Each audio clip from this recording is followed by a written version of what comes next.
Hello दोस्तों, मेरा नाम शिवम है और यह मेरी सच्ची कहानी है।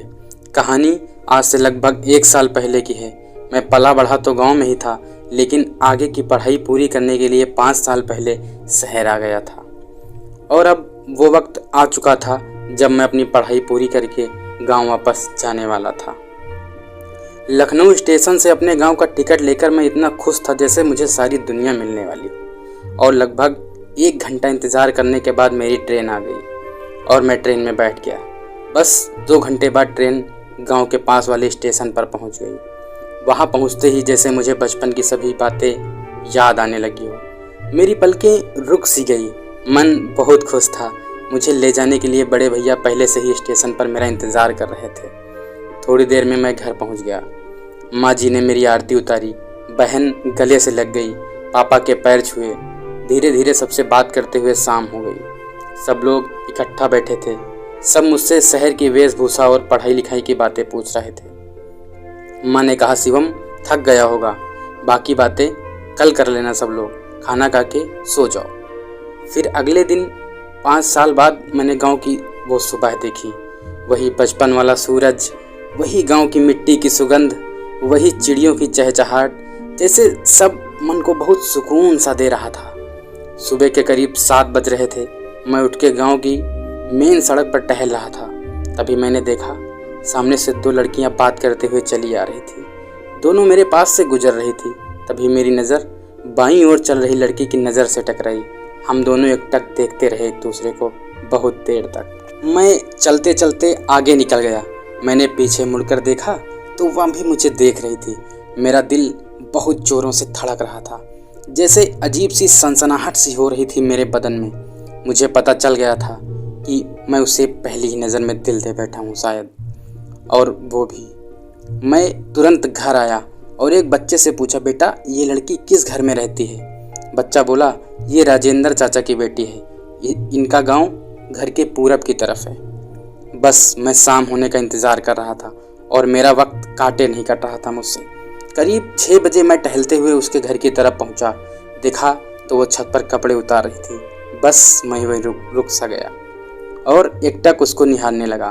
थोड़ी देर बाद उसकी नज़र मुझ पे पड़ी और वो हंस के घर के अंदर भाग गई। सुबह उठते ही मैं फिर टहलने निकला।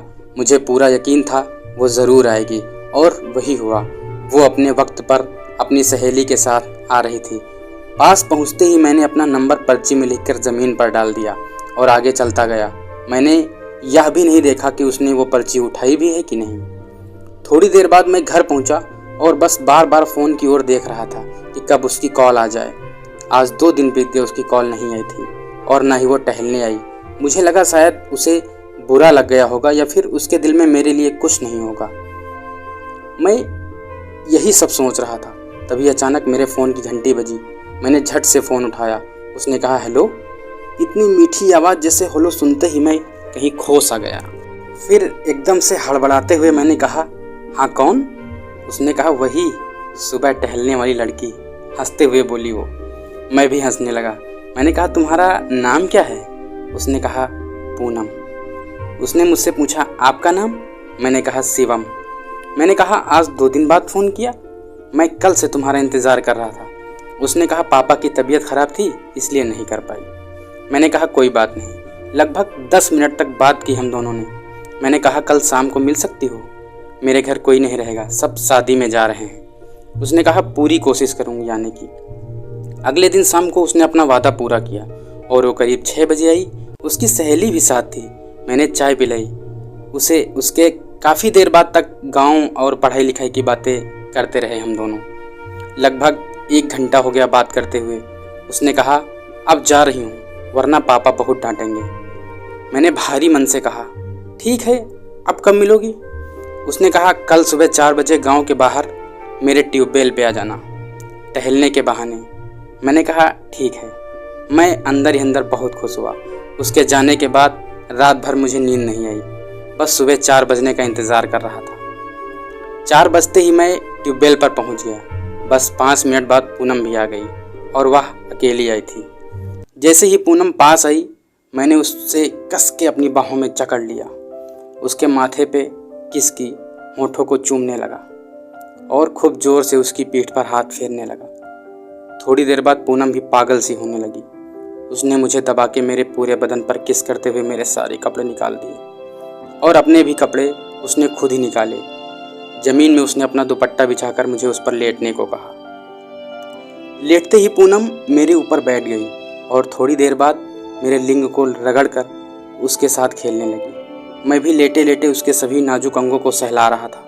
थोड़ी देर बाद पूनम खूब जोर जोर से सेक्स करने लगी और चिल्ला चिल्ला कर पागल होने लगी। लगभग 1 घंटे में 2 बार पूनम ने खुद ही सेक्स किया और मैं बस लेटा ही रहा। सुबह हो गई। पूनम और मैं अपने अपने घर की तरफ निकल गए। दोपहर में हम दोनों ने कॉल पर बात की और वही सब सुबह वाली बातों पर चर्चा करके हंस रहे थे। मैंने कहा, मन बहुत अजीब हो रहा है, कल फिर मिलोगी ट्यूबवेल पे? उसने कहा, ठीक है, पूरी कोशिश करूँगी। अगले दिन सुबह आगे की कहानी दूसरे एपिसोड में। आगे की कहानी सुनने के लिए चैनल को सब्सक्राइब करें और अगर कहानी अच्छी लगी हो तो कमेंट बॉक्स में अपना कमेंट ज़रूर करें।